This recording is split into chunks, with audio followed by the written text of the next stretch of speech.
Quer saber tudo de maneira rápida e simples sobre globalização, aspectos positivos, negativos, ou como Milton Santos diz, a globalização como perversidade como realidade? Confere aí no vídeo.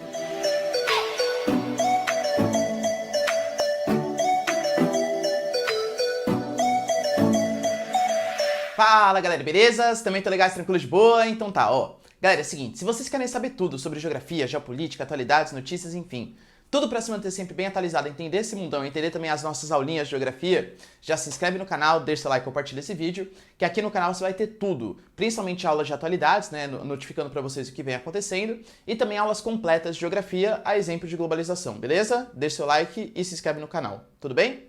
Bom, galera, é o seguinte, ó. Você entrou aqui nesse vídeo procurando o que seria a globalização. Globalização é um tema muito amplo mesmo, tá? Que eu poderia dar uma série de vertentes para vocês. Eu escolhi a dele, nosso queridíssimo professor Milton Santos, porque o Milton Santos, com certeza, é o maior geógrafo da história do Brasil. E quando a gente fala do assunto globalização, ele importa não só a nível nacional, mas a nível internacional também. Então, obviamente, na sua provinha ou no seu vestibular, vai ser a vertente dele que vai ser colocada aí para vocês. Então, tudo aqui, ó, é sobre a visão do Milton Santos, beleza? Então tá.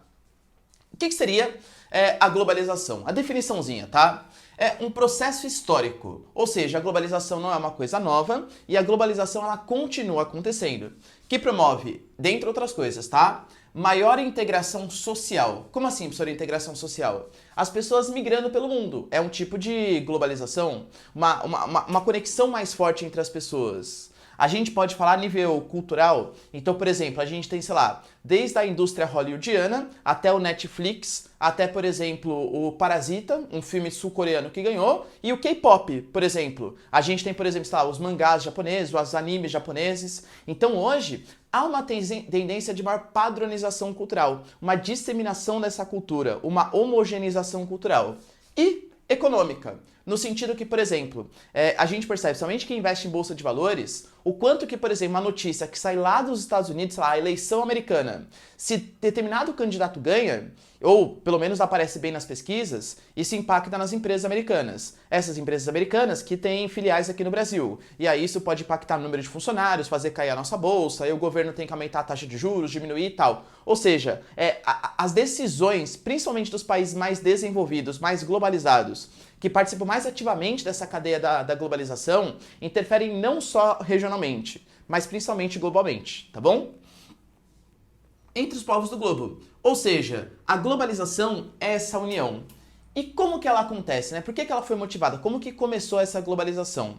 Na próxima lousa eu vou traçar para vocês um histórico, tá? De quando que ela começou e tal. Mas pense o seguinte, independente da época histórica, é sempre por conta da disseminação ou do desenvolvimento das chamadas redes geográficas. Eita, professor, o que é isso, né? Rede, para geografia, imaginem que é um sinônimo de uma palavrinha conexão. Então você fala assim, nossa, o mundo está em rede, o mundo está conectado, as pessoas estão em rede, estão conectadas. Só que para a geografia, a gente pode dividir essas redes geográficas que promovem o processo de globalização em dois tipos, que é a rede material e a rede imaterial. Penso eu que o nome ele já ajuda um pouco a gente a descobrir o que é, né? O que seria uma rede material? É tudo aquilo que conecta, conexão, coisas concretas. Então, mais simplesmente, né? Pessoas e mercadorias. Vamos pensar, por exemplo, uma rodovia. É uma rede material, porque está conectando pessoas, mercadorias, transporte e tal, né? Uma aerovia, uma hidrovia, uma ferrovia. Tudo aquilo que conecta pessoas e mercadorias, coisas concretas, não abstratas, é o que a gente vai chamar de rede material. Vocês acham que houve uma melhoria das redes materiais? Só muito, né, galera? Se a gente for pensar, por exemplo, lá na época da colonização brasileira, que é quando vai começar o processo de globalização, para você sair de Portugal e chegar no Brasil, era questão o quê? De meses? 4, 5 meses? Hoje em dia, vocês aí, galera, que com certeza são ricos, viajam constantemente para a Europa, pode perceber que você demora o quê? Umas 9, 10 horas para fazer o processo? Então, aparentemente o mundo se encurtou. Por quê? Porque as redes materiais elas se desenvolveram. É muito mais fácil você ir, seja de navio, de avião, enfim, galera, qualquer transporte que você faça, ele é muito mais rápido, muito mais ágil. E isso promove uma integração maior, econômica, socialmente e culturalmente dos povos do globo, tá bom? Mas se isso melhorou e ajudou a impulsionar o processo de globalização, as redes imateriais então nem se fala. O que seria a rede imaterial? Tudo aquilo que transporta coisas não concretas, coisas abstratas. Basicamente, o que transporta informação, transporte de dados bancários, percebe? Então, por exemplo, o que a gente pode considerar como uma rede imaterial? Internet, telefone, a televisão, jornais, rádios, tudo dados bancários, né? Bancos, eles locomovem. Quando você, por exemplo, faz uma transferência bancária, sei lá, você trabalha para um colégio, o colégio vai lá e te paga. Não é que sai um carro forte assim, ó, de dinheiro do banco, sei lá, qualquer do seu colégio, qualquer que seja, aí ele pega aquele dinheiro, aí ele transporta concretamente e deposita na sua conta do banco. Não existe isso. São informações que estão sendo levadas. Então você pode, galera, a qualquer momento agora, investir numa ação. Você pode, a qualquer momento, transferir, sei lá, para uma poupança, transferir até para outro país, desde que você pague uma taxa, claro, né? Mas tudo isso por meio do seu celular. Ou seja, a disseminação das redes imateriais, ela aprofundou muito esse processo de globalização. E aí eu cito para vocês, se vocês entrarem em qualquer site agora de notícias, o G1, o Sputnik, sei lá, qualquer um, você vai ver exatamente o que está acontecendo em qualquer país do mundo, no Japão, na China, tal, momentaneamente. Pra gente é tão natural que a gente nem se liga o quanto que isso é estranho, é recente no processo histórico. Para vocês terem uma noção, a primeira guerra que foi televisionada ao vivo foi a Guerra do Golfo, de 1991, Iraque e Kuwait. Até então, eu não tinha essa noção. Hoje você vê lá, né? Tem na Síria, no Iraque, no Afeganistão, você vê as coisas acontecendo. Antigamente isso não existia, percebe? Para vocês terem uma noção, o Brasil, ele vai se tornar um país, Getúlio Vargas, né, vai assumir o poder em 1930. Quando Getúlio Vargas assumiu o poder, dentre outras coisas que ele fez, ele contratou uns carinhas chamados de sertanistas para tentar interdizar a ocupação brasileira. Muita gente pensa que foi o JK que começou com isso, né? Mentira, foi o Getúlio Vargas bem antes. Claro que o JK foi mais intenso, mas foi o Getúlio Vargas. E aí ele foi encontrando povoados que não tinham ali uma circulação, não tinham noção do que estava acontecendo no Brasil, completamente isolados, tanto de rede material quanto rede imaterial. E aí ele percebeu que existiam pessoas que nem sabiam que o Brasil não era mais um império. Mas o Império, o Getúlio Vargas, 1930. O Brasil não proclamou república em 1889? Sim! Ou seja, já sabia há 41 anos que tinha sido proclamada a república, passou toda a República Velha, e a galera não tinha nem noção do que estava acontecendo no território brasileiro. Por quê? Porque não tinha informação, tá? Então, isso aqui, ó, é o que promove a globalização. E aí, claro, né, a gente já pode até um pouquinho associado no spoiler da aula, o quanto que o impacto, a condição financeira que você tem de ter acesso a redes imateriais e materiais facilita a inserção de uma pessoa ou de um país no processo de globalização. Belezinha? Mas antes dos spoilers, tira um print aqui, ó, que essa luz é bem importante. Tentando então ver um processo o histórico desse período de globalização, eu diria assim, cara, que a gente, cada década, cada século que vai passando, que uma nova inovação vem surgindo, claro que isso vai aproximando o mundo, né? Aliás, tem uma fotinho, galera, bem famosa de um cara chamado David Harvey, tá? Que é um geógrafo, também um pouquinho sociólogo ali, que tem um livro chamado Condição Pós-Moderna, que é bem interessante para esse processo de globalização. É um termo que talvez vocês encontrem nas suas provinhas, chamado de aldeia global. Eita, professor, o que é isso, né? O que é essa aldeia global? Se vocês observarem, aparentemente o mundo vem passando por um encurtamento do espaço-tempo. Professor, como assim? Em que sentido? Que nem eu falei para vocês há momentos atrás, quando a gente ia sair, por exemplo, de Portugal e ia para o Brasil, demorava 4 meses. Agora demora menos de um dia. Ou seja, parece que o mundo ficou mais curto. Os espaços estão mais curtos. Geograficamente falando, claro que não, né? Tô falando assim, do ponto de vista social, do ponto de vista de tecnologia. Parece que os espaços eles estão se encurtando. As distâncias estão se encurtando. Então, ao mesmo tempo, e olha que paradoxal que é, né? Ao mesmo tempo que a globalização ela permite essa quebra das barreiras, essa queda das distâncias, você, galera, se quiser, por exemplo, ir para a China hoje, é muito mais fácil do que ir para a China há 2 séculos atrás. Se você quiser ter informações do Japão agora, você consegue ter informação ao mesmo tempo. Então, aparentemente, nessa quebra de barreiras, ao mesmo tempo, ela promove um encurtamento, fica mais curto, percebe? Então há um encurtamento do espaço-tempo. Essa é a ideia de uma aldeia global. Como assim? Aldeia, você pensa numa aldeia indígena, ou seja, todo mundo se conhece, todo mundo troca informações, eu troco mercadoria aqui e tal, cada um tem a sua função. Hoje o mundo, ele tá tão globalizado, tão interligado, que parece que o mundo inteiro, por isso global, é uma aldeia global. O mundo inteiro se comporta com essa proximidade bastante significativa. Tudo bem? E aqui, ó, eu posso analisar para vocês os 4 pontos que eu, pelo menos, considero mais importantes do processo de globalização. Com toda certeza, o inicial é o período das grandes navegações. É o que a gente considera como o momento inicial do processo de globalização. Até então, claro que existia, né, relações econômicas, tudo tal. Mas esse momento no qual os europeus, principalmente portugueses e espanhóis, se lançam ao mar, buscando colonizar a América, buscando colonizar a África, a Ásia, tudo tal, é o processo que a gente consegue perceber uma intensificação, uma união desses povos. Claro, uma união forçada, mas uma união, percebe? Então, o processo das grandes navegações, onde a circulação de mercadorias, de informações começou a se dar de maneira mais significativa, é bem interessante. Aliás, ó, dica aqui, se você quiser saber mais ainda sobre globalização, tem um documentário dele, Milton Santos, chamado Por uma Outra Globalização. Tem no YouTube, tá? Simplesinho, você coloca aí Por uma Outra Globalização. É um documentário relativamente longo, tem algumas imagens do Milton Santos, né, nosso ídolo querido, mas é interessante porque ele faz uma crítica social. A gente tem que saber, galera, de verdade, o Milton Santos, ele é ligado à vertente mais marxista. Ele não é um marxista dogmático, mas ele é uma vertente um pouco mais marxista que tem uma interpretação mais crítica de sociedade. Então você pode brigar com o Milton Santos, tá? Ele não pode mais brigar, né? Ele já faleceu, tá?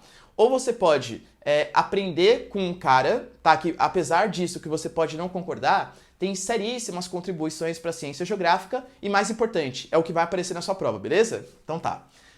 Então começou com as grandes navegações. Mas um momento, galera, que esse aqui crucial, vou até colocar um asterisco nele aqui, ó, que é a terceira Revolução Industrial, de 1960 a 1970. Essa terceira Revolução Industrial, ela promoveu, dentre outras coisas, é o que a gente vai chamar também, né, da Revolução Técnico-Científica. A Revolução Técnico-Científica e que alguns colocam uma terceira palavrinha, Técnico-Científica Informacional. Qual que é a ideia?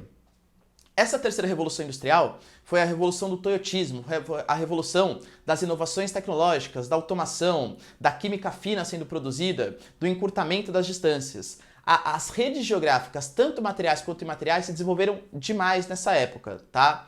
Para vocês terem uma noção, essa revolução técnico-científica, esse técnico vem de qualificação de mão de obra, ou seja, promoveu uma integração de mão de obra muito importante, mas e esse científico vem de produção de conhecimento. É típico, por exemplo, da terceira revolução industrial, o surgimento dos chamados tecnopolos, ou seja, locais onde você tem a produção de conhecimento associada à aplicação industrial. Aqui no Brasil, São José dos Campos, que você tem a Embraer e o ITA, são o maior exemplo com toda certeza, tá? Ou seja, a terceira revolução industrial é um momento de intensificação de globalização, porque as tecnologias geradas elas foram muito importantes. Só que, cuidado, não era uma total globalização ainda, por quê? Porque nessa época aqui, a gente ainda tinha um mundo bastante dividido. Um mundo dividido em primeiro mundo e segundo mundo. O primeiro mundo capitalista, o segundo mundo socialista. Então, União Soviética, a Polônia, a Ucrânia, a Iugoslávia, que não era ligada diretamente à União Soviética, mas também era um país socialista, eles impediam o processo de globalização mais intenso. E é por isso que eu vou colocar para vocês aqui, ó, o processo de nova ordem mundial. Essa nova ordem mundial é o período geopolítico que começa após 89, segundo alguns historiadores, é o fim da Guerra Fria. 89 é quando cai o Muro de Berlim, ou em 1991. 91 é quando a gente tem o fim da União Soviética. Depende do historiador, considera que 89 é o fim da Guerra Fria, ou 91, que é a queda da União Soviética, tá? Mas fato é, com a nova ordem mundial vindo, Rússia, os países do leste europeu, eles começam a se integrar de maneira mais significativa ao processo de globalização. A prova disso, o leste europeu, principalmente, sei lá, Letônia, Lituânia, Estônia, Croácia, Romênia, Bulgária, todos esses países, eles ingressam na União Europeia, que é uma característica da globalização, a formação de blocos econômicos, por exemplo. Essa integração econômica, essa tentativa, pelo menos, de formação de blocos econômicos, tá bom? E hoje a gente pode falar que estamos passando por uma nova revolução, um novo período de integração dessa globalização, principalmente com a chamada quarta revolução industrial. A gente não consegue ter tantos detalhes ainda, porque a gente está passando. Geralmente é muito melhor para um geógrafo, um historiador, um cientista das ciências humanas perceber o que já passou e tentar analisar aquele período. A gente está passando por isso aqui ainda, então a gente não sabe quais vão ser as grandes mudanças.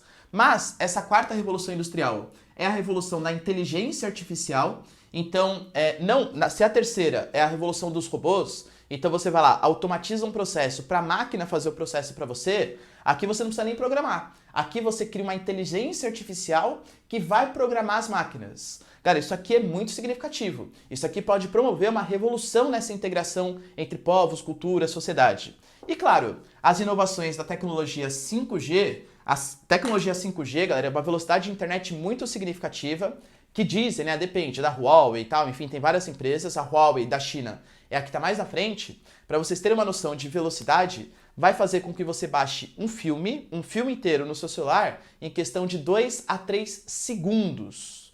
Vocês percebem a inovação que é isso? Ah, professor, que legal, então agora eu vou poder ver vídeo no YouTube rápido. Não é só isso, tá? A gente está falando de uma capacidade de internet tão grande que vai poder fazer, por exemplo, movimentos remotos com precisão à distância, com intervalo de 2 a 3 segundos para conseguir fazer o processo. Então a gente está falando, por exemplo, de médicos que podem operar pacientes à distância. A gente pode falar, por exemplo, de torres de comando que controlam aviões, carros, etc., à distância também. Isso aqui pode ser um indício, o início do processo de uma globalização nunca vista antes na história. Mas claro, é muito novo, tá bom? Então a gente precisa ver o que vai acontecer ainda. Mas esses 4 momentos são os mais significativos. Tira um print da lousa aí que na próxima luzinha a gente vai falar sobre alguns probleminhas da globalização.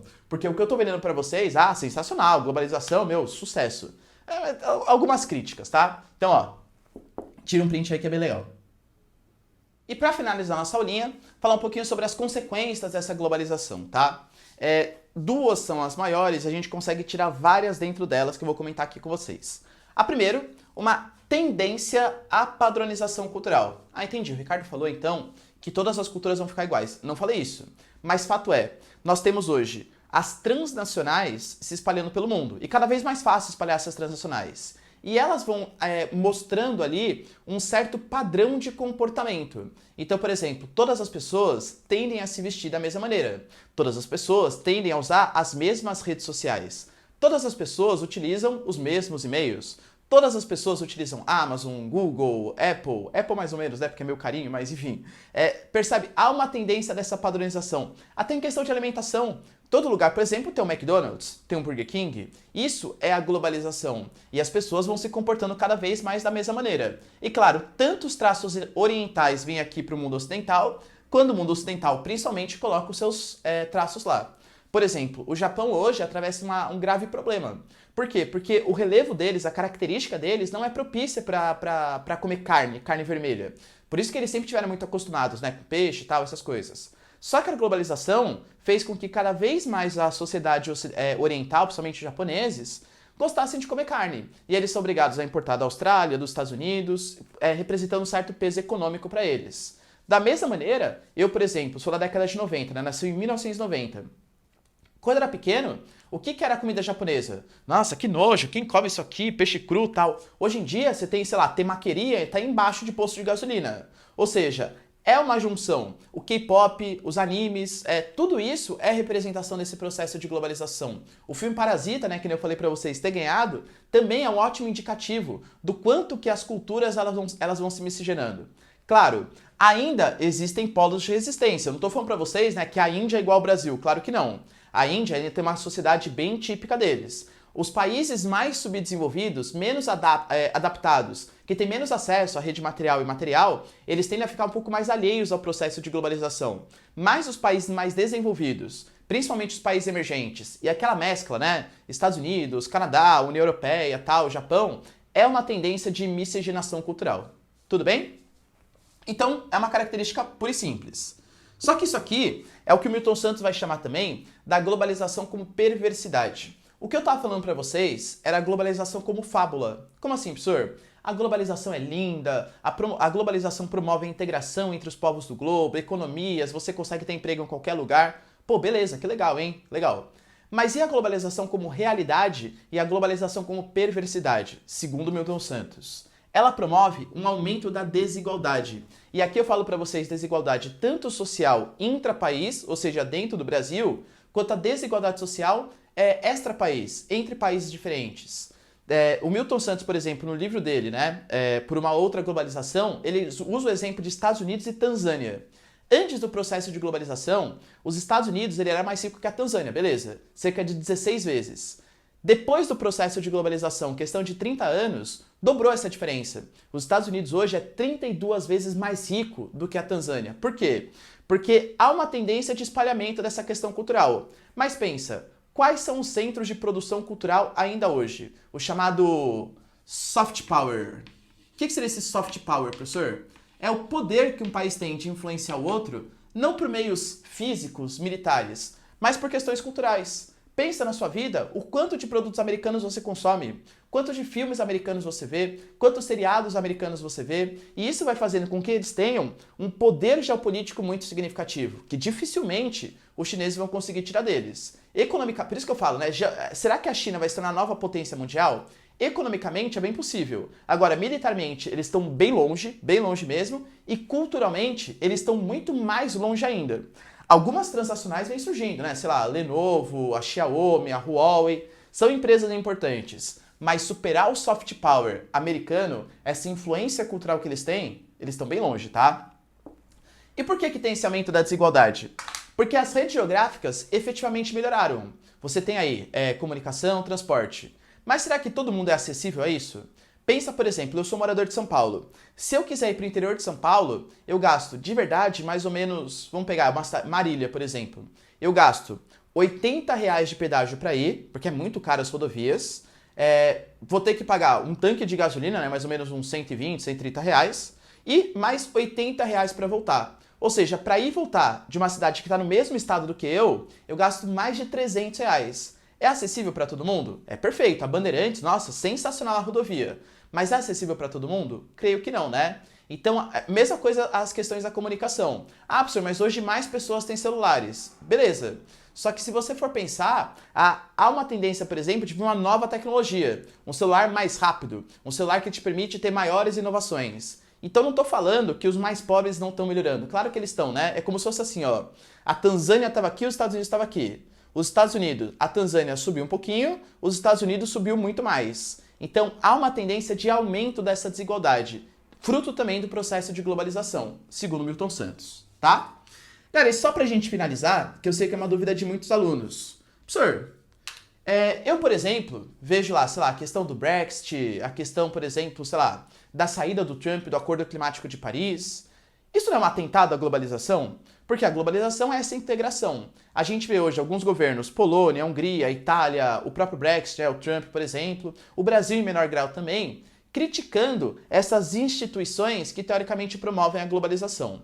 Segundo essas lideranças, isso não é globalização. Segundo essas lideranças, isso seria globalismo, que é diferente de globalização. Percebam aqui que eu até coloquei um OBS, coloquei separado, né, do restante da aula, por quê? Porque isso ainda carece um pouco mais de estudos científicos. Fala um grande autor que fala sobre globalismo. Não tem, galera, tá? Um autor assim, respeitado pela academia e tal. Não existe isso, pelo menos por enquanto não, tá? Mas o que seria a ideia do globalismo? A ideia do globalismo é que, a partir de pautas aparentemente interessantes, por exemplo, a questão climática, a questão das migrações, respeito aos direitos humanos, existem grandes burocratas internacionais, o George Soros é o maior caso disso, né, o que eles acusam aí de globalismo, que querem interferir nas pautas nacionais, tirando a soberania desses países. Por exemplo, a questão do Brexit. Por que o Reino Unido, isso é antiglobalização? Isso seria antiglobalismo, segundo eles. Por que o Reino Unido quis sair da União Europeia? Porque, segundo o Reino Unido, o bloco é legal. O Nigel Farage, né, um dos grandes parlamentares, disse isso. Olha, não é que a gente odeia a Europa, a gente gosta da Europa. A gente odeia a União Europeia. Essa burocracia, Comissariado Europeu, Parlamento Europeu, Banco Central Europeu, um exército único ali. Então eles não gostam dessa interferência nacional. E é por isso que eles estão saindo. A questão do Acordo Climático de Paris, por exemplo. Por que o Trump saiu? Porque o Trump, segundo ele, diz que ainda não há evidências concretas de aquecimento global, segundo o Trump, beleza? E que no futuro próximo, o Acordo de Paris ia querer ficar interferindo na soberania norte-americana. Eles vão querer o quê? E se eu não reduzir as emissões? Eles vão invadir o meu país? Vão me obrigar a reduzir a força? Então, isso que vem acontecendo, aparentemente, essa ascensão desse nacionalismo e esse movimento anti-globalização, segundo esses nacionalistas, é antiglobalismo. Tudo bem? De novo, é uma observação. Dificilmente isso aqui vai querer uma provinha para vocês, porque ainda não existe um grande autor respeitado nas academias que fale sobre o assunto. Certo, galera? Deu para entender essa aulinha? Então, se vocês entenderam, já deixa seu like, se inscreve no canal. Tem outros vários vídeos aqui, né? Principalmente de geografia física, mas também outros temas que a gente vai construindo e colocando aqui. Divulga pro seu amigo que está prestando vestibular, que quer saber a matéria da prova e tal, que acho que vai dar uma boa ajuda para ele, beleza? É isso aí, galera. Beijos, abraços e tchau!